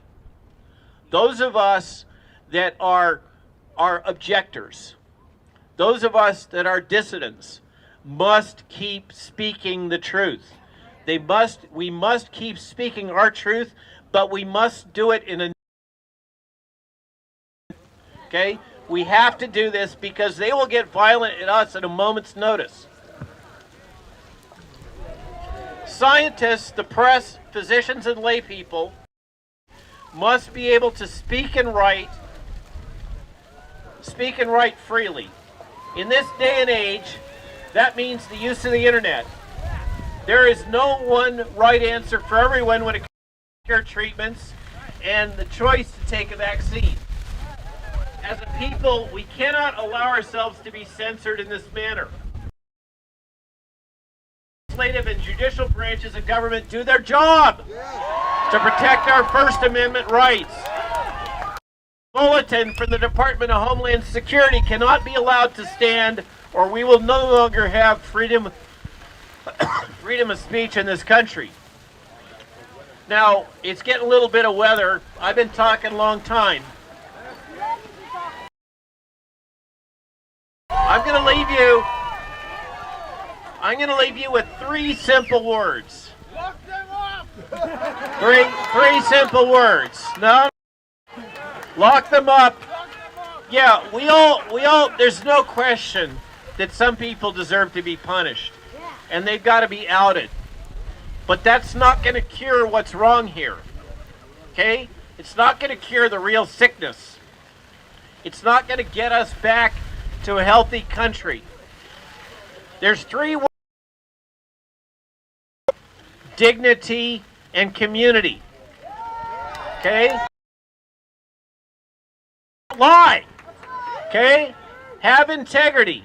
Don't twist the truth. Stop the propaganda and censorship. Integrity is what's gone wrong all the way through our government and our industries. We've got to restore integrity. Dignity, why do I use that word dignity? Because dignity is the soul. It is the core of what makes us human. It won't make us different from animals. Okay? We have to respect each other's dignity. I'm a farmer. I used to be a farmhand. I used to be a carpenter. I'm now a physician and a scientist. I treat everybody with dignity. I don't care where you come from. I don't care what your job is. I don't care about how educated you are. You are all fellow human beings, fellow travelers, and you all deserve to be treated with dignity. And you know what's wrong with the mandates? They totally disrespect your dignity. Okay? Dignity has got to be respected. We got to force these folks that think they're all high and mighty to recognize that we're not just cannon fodder. We're not just the deplorable, just the eaters, to use the WEF terms. Okay? We have to be treated with dignity. We're fellow humans. The last one, community. Because Matthias Desmond teaches that the real problem here is that we've lost community. And what I've seen and again are the people that are most resistant to the mass formation psychosis are the people in the religious communities, and the people of faith. And what do they have in addition to their faith? They still have community. You guys are a community. You have come together as a community. If you remember your friends and you stay in touch, you will still be a community when you go out. And you'll each form little cells, more friends and more colleagues, and you'll take care of each other. That's where things went wrong. We lost community. We have to rebuild community. It's going to be a long, hard trip. It's going to take time. We got to take care of our elders. We got to take care of our children. Because I'll tell you, here's the scary thing. The Social Security system is going to go bankrupt while most of us are still alive.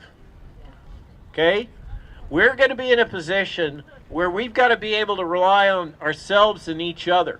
We cannot look. It's not going to be there. It's bankrupt already. It's just waiting to die. Okay? We've got to take care of each other, and we've got to take care of our children, and we've got to take care of our elders. And the way that we do that is we rebuild community. Okay? Now I'm going to leave you with the last one. The truth is like a lion. You don't have to defend it. Set it free. It'll defend itself. I thank you. I wish you the best.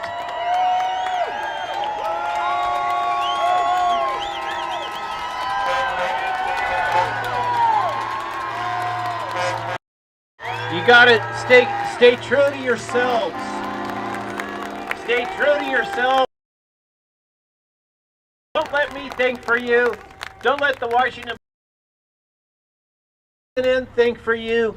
Think for yourselves. We're now in a new world where We cannot trust the information that's being shoved down our throat. You've got to seek out every bit of information from every channel you can, and you got to think for yourself, because if you don't, they're going to do your thinking for you, and you're not going to like where that ends up. Okay? That's right. Okay? Thank you. God bless all of you.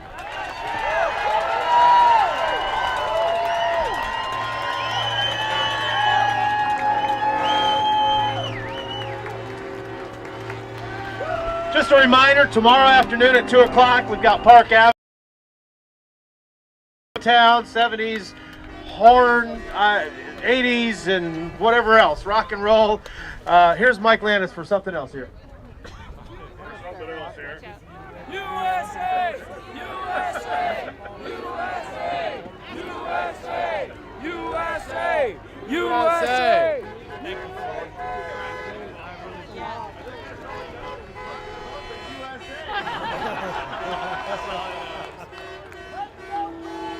So, you heard Dr. Malone talk about community. Talk about the fact that Nancy Pelosi probably won't bring it to the floor to get rid of this emergency declaration, right? Yeah. So, people from our community gave me this bit of information while I was off my trailer here, and I don't like calling it a stage, so it's that. So, we all know that the Senate voted, I think it passed by, what, 1 or 2 votes to repeal the emergency declaration. 1 vote, right? Now, it's in the House. It's called HJ Resolution 46, but it's buried in committee because Pelosi will never bring that to the floor. However, this is where the community comes in. There's a thing called discharge petition number 12, and we're going to put the link to this on our website and social media. But if it gets 218 signatures, doesn't matter what side of the aisle it comes from, 218 signatures, it will automatically bypass the committee that is buried in and go to the House floor. So get on the to anyone and everyone in the House and tell them to sign this discharge petition number 12. Yeah, ask for a response so you can set it.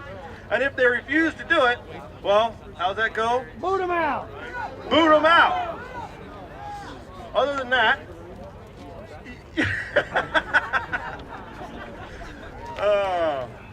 we do have one last thing to do, unless you have something after I'm done. Okay. There is a special young lady that has a birthday today, and I honestly forget her name, but I think it's M.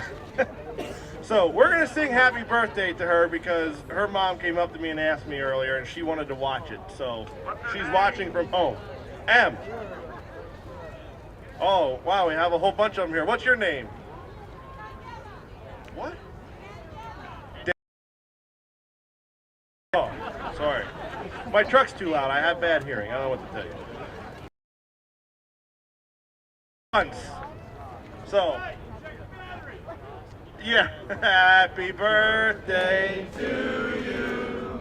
Happy birthday to you. Happy birthday, dear Dennis. Happy birthday to you. All right. Here's Brian with the mic. Hi, I'm just going to be real quick, just putting out a couple of little bits of information. No meeting tonight. Back on regular schedule, 9 a.m. tomorrow. Is the chaplain here? The chaplain? Chaplain, if you're here, raise your hand, please. Raise your hand. No? All right. Well, I'm going to try to set it up where we can have a service tomorrow. But otherwise, the meeting's at 9 a.m. We'll probably follow the meeting with a service. So 9 a.m. tomorrow morning back here. I have to go to like a meeting and something here. So as far as the community fire goes, like we did the last 2 nights, I'll be back. We'll do that when I get back. I mean, it can start sooner, it don't matter, but I will come back and I will sit with everybody Somebody asked why I tell the live streamers that they can't live stream it. I've never said they can't live stream it. I said I've asked to just kind of hang out, not worry about the live streams. And it was meant for the live streamers to also have a little bit of time off for them busting their butt out here. And but what I'm saying is this evening, please don't interview us, just hang out. But you are more than welcome to allow the cameras to roll tonight. When I get here, it's not a big deal. But again, I'm gonna still request the same thing. You're not being blocked to not do it, but you know, just be respectful. It's about the community, those that are here. So everybody's welcome to join in that fire. You just got to bring your own camp chair, and we'll see how the weather holds up. It may not happen based on weather, but God bless you all. I love you. Be safe. Those of you that are leaving, be safe, please. Shout out to who? Regina. Hi, Regina. But I love you all. I can't.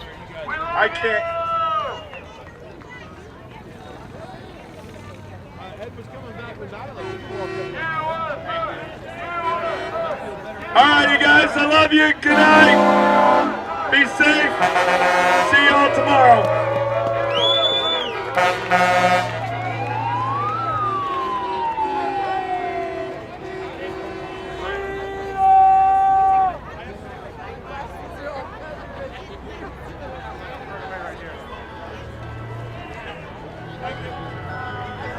Almost heaven, West Virginia, the Ridge Mountains, and the river. It was worth a shot. I just don't tell me like this. Hold that word with me. You come from that mountain, growing like a tree. WYSIWYGTV. Come on, you guys.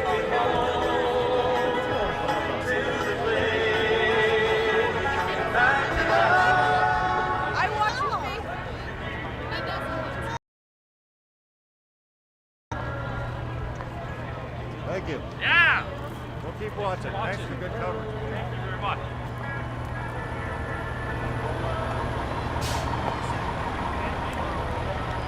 See you guys.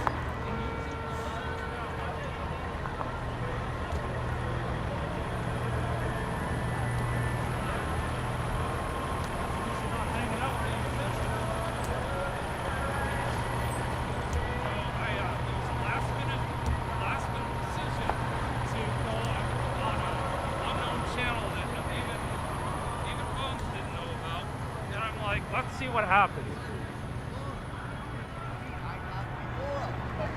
So for those of you who aren't using the community bulletin or the community posts on YouTube, but we've been live streaming on YouTube to something called the Live Test WYSIWYGTV channel, and successfully made it through. Maybe not enough of you were there. There wasn't a whole mass of people that made it over, but I saw there was a bunch over there watching, and yeah, it's still up as far as I can tell.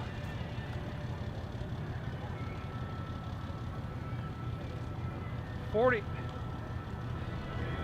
41 of you watching over on YouTube.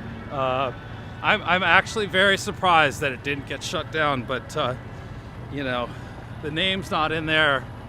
But it's the same title as everything else. But you know, it was too much of a risk to lose access to the channel again and not be able to get the message out the rest of the time.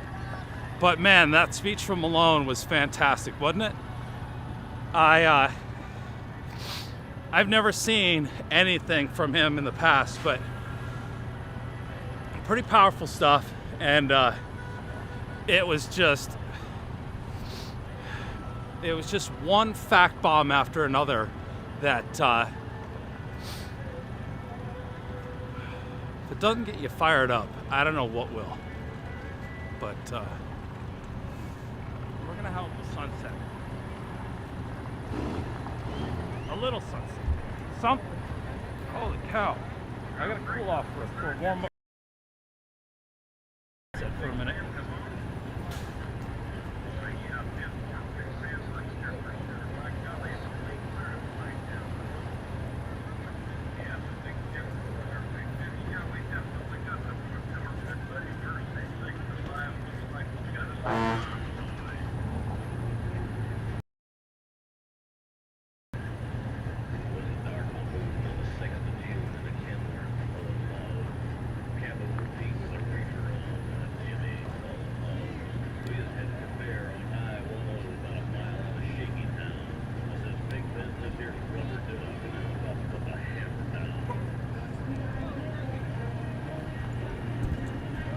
What? No, I'm still live.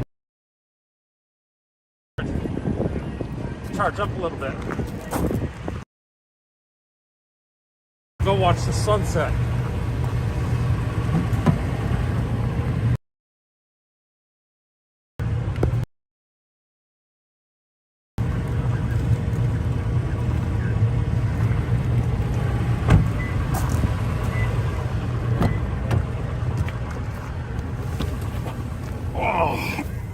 Oh my goodness.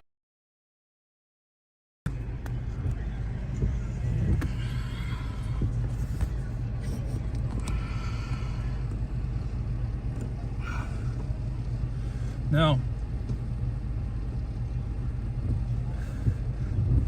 Well, no. I've watched the interviews with him.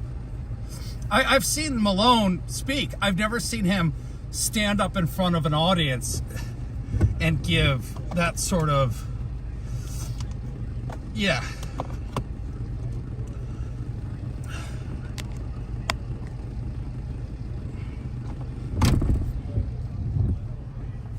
Yeah. Oh, yeah. He didn't beat around the bush. He was straight up as to why this is going on. Right.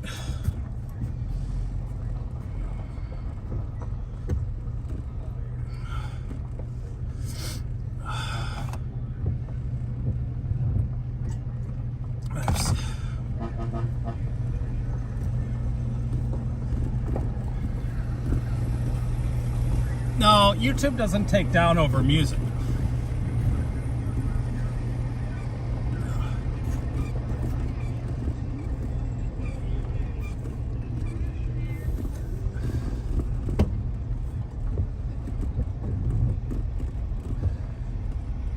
Yeah. Try to get some warm coffee here real quick.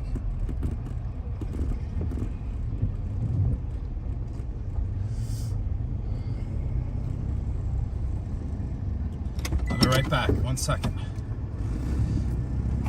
All right.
walk straight up. Let me go look at the t-shirts. Doing a good job down there, bud. Thank you.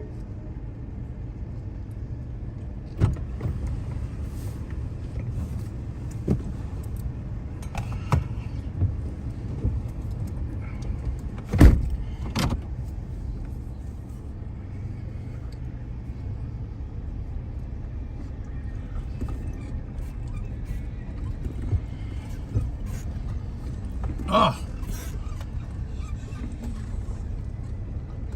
Turn the seat heaters on.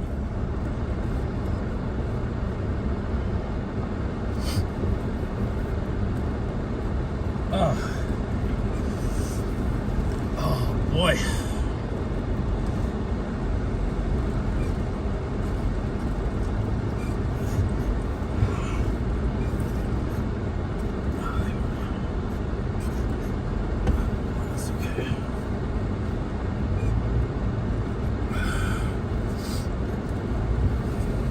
Oi. Bear with me.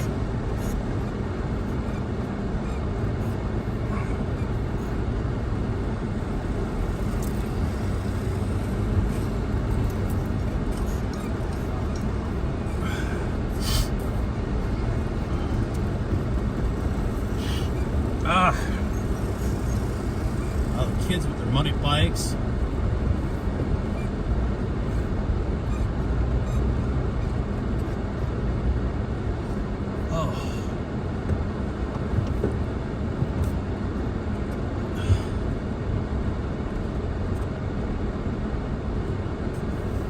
Can I come join you? Okay,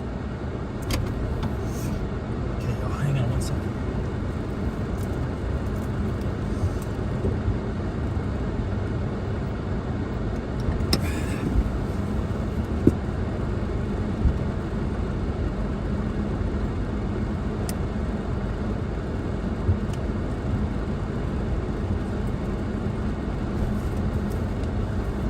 Okay, check this out.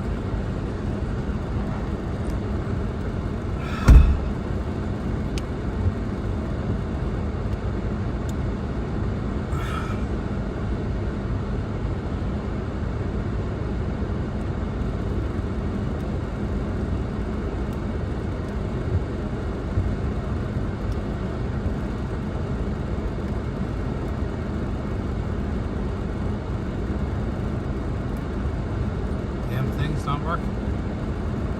So much.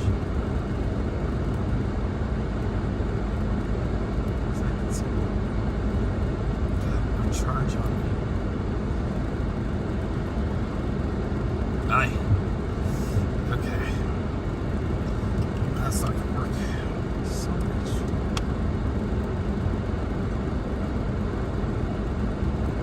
Okay.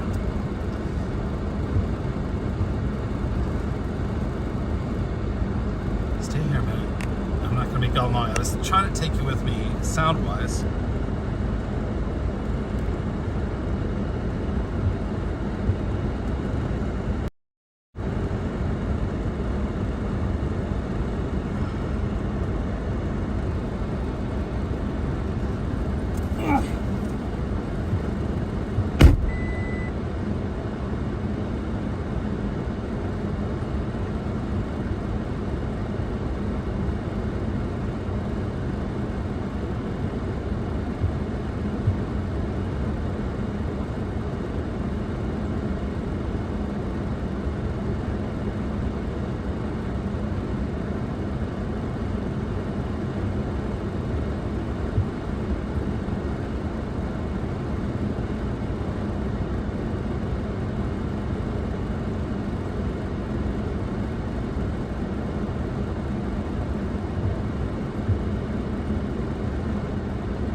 talking to is the leader of the New Jersey Convoy. And in fact, she told me that she was the owner of the Facebook page that got shut down, that Dr. Malone was just talking about. And I got something from my friend, the Hillbilly Santa. Some 150 proof. Goodness.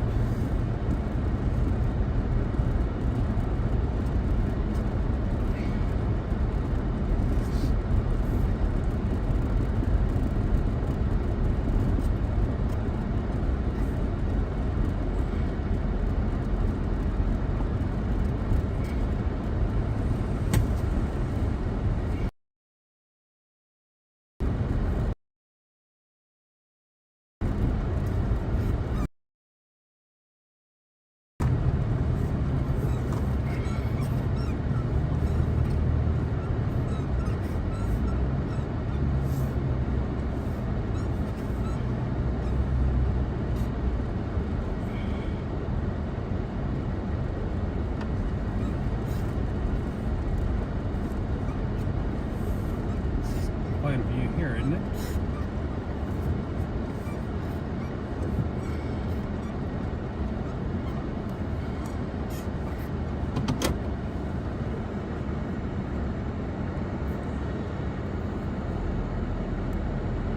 Look at that.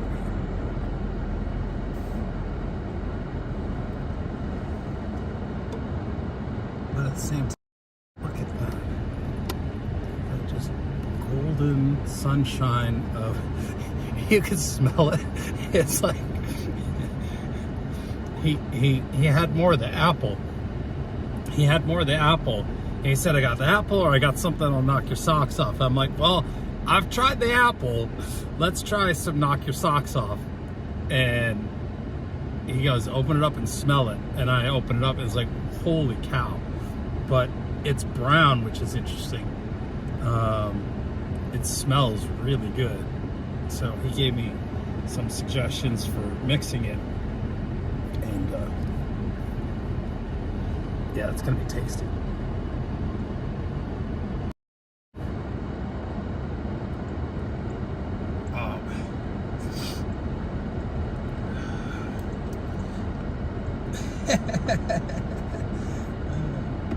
I got that now, and I've got the honey, or I'm sorry, not the honey, yeah, be careful.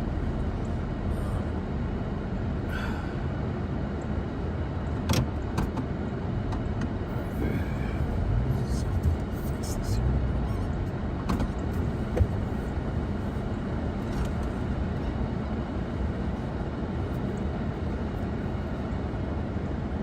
So I can see that potentially is going to be a fantastic sunset. It's linked in Twitter. There's a link in the description of the video. You should have a link for Discord everywhere. And in fact, you know what?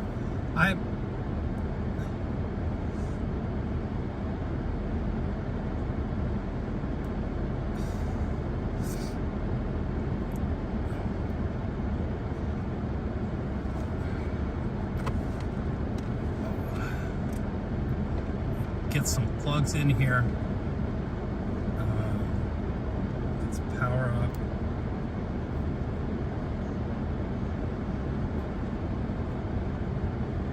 Don't hurt yourself, God.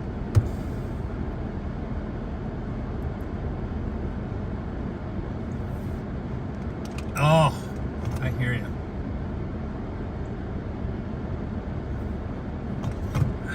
Yep. Yeah. Just being here in sheer numbers would show such strength in I love Malone's Be the Lion, you know, line, set it free. Absolutely fantastic. I didn't want him to stop, but that hailstorm was something else, and that one was the worst one of all of them. But it was interesting, the weather and how it all came through, and it would get cold and rain and hail, and then it would sun, and now we're seeing the sun again. We might just get an awesome sunset tonight. Wouldn't that be just the bee's knees?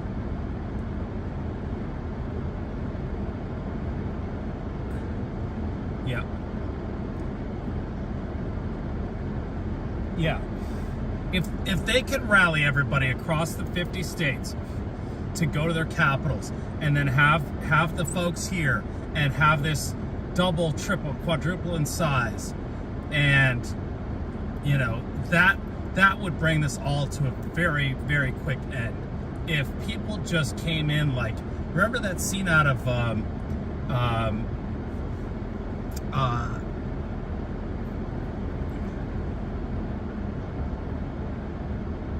right. Yeah. I'd love to see all the people from the bridges just show up out here, you know, ready to be a part of this community and get up. I think what we need to do is end this live stream and get our pals in here from YouTube back.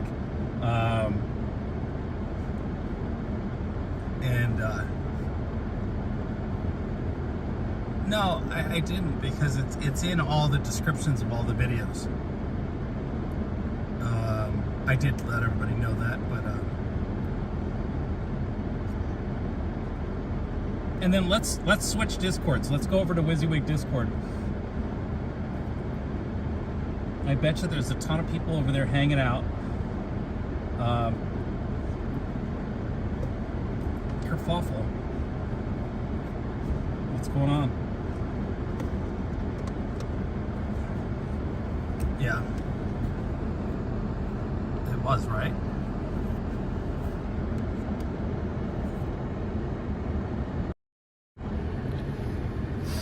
I want to say a couple thank yous here. Bronwyn, thank you very much. It says, thank you for covering this and having the patience you do. My patience is running thin, Bronwyn. It really is, but we're gonna keep it together.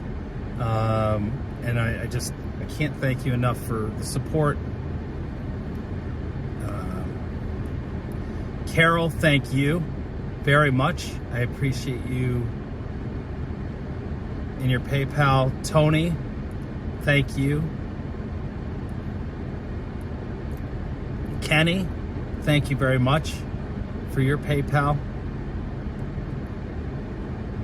And I know Teresa and Thomas, we said hi and thank you earlier, but I just want to say one more time, thank you very much for supporting WYSIWYG. You guys are amazing and keeping us going out here.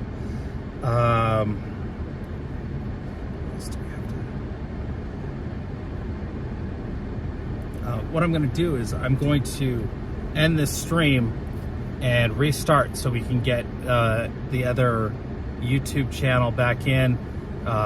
Like I told you, I figured kind of last minute as a test to use the test channel that I use to test the backpack and different things so that you guys don't have to see it and be alerted of the nonsense. But I ended up live streaming over there, here, those of you who are watching, to kind of see how YouTube would handle Dr. Malone and whether they would shut down the stream or not. I don't know if they would have treated the other channel the same way because it has a lot more subscribers, but it's still up. It's managed to stay up. And right now there's 34 people over there watching. I put the word out as a community post in, oh, the kids are playing Nerf guns. I tried to put the word out to YouTube to let you guys know that, you know, this was here. I thought we'd see what would happen, but Zod already got pulled down. Okay.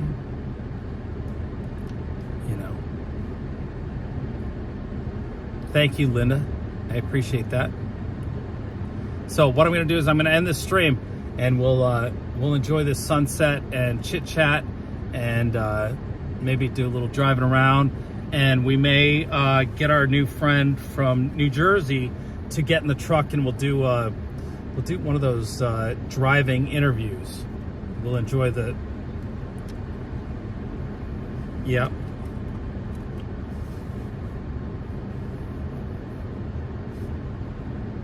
Okay. Maybe. How can we?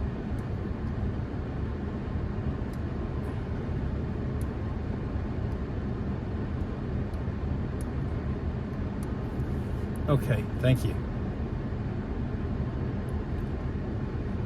The gang's working on a Twitch link for you. Actually, Bones, the Discord is in that link tree, right?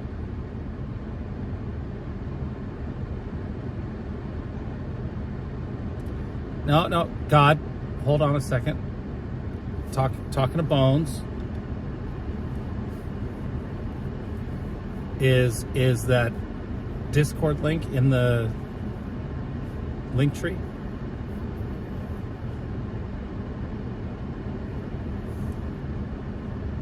She might be. Either that or she's putting it in there right now and she's about to say it's in there. So link tree, let's see here. Let me see if I still have it up here. No, I don't. So how do you search Linktree? Let me try this. Okay, so if you go to Linktree, linktr.ee/WYSIWYGTV, you can get all. Oh yeah, and there is a Discord link. There is a Discord link in the Linktree. So. Link, for those of you who aren't familiar with Linktree, it is linktr.ee, Linktree, and then you do /WYSIWYGTV, and you'll get all the links to all the WYSIWYG social media channels and all the different places you can watch, and all kinds of the websites there. Bones is kicking butt, and she's got it all up to date. And you know, if for some reason, oh, there's even like if you hit YouTube, oh, I see. Look at that, the video's not available. Okay, why is that? Oh, playback on other sites has been disabled by the owner. Watch on YouTube. Oh, I see. Okay. So that's kind of weird link, but that's interesting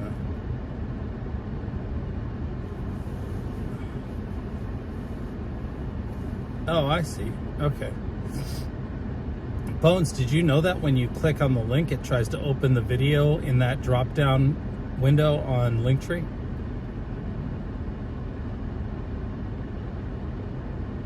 Kind of neat, but there you go. Okay. All right, here, I'm going to end this live stream, and I'll be right back.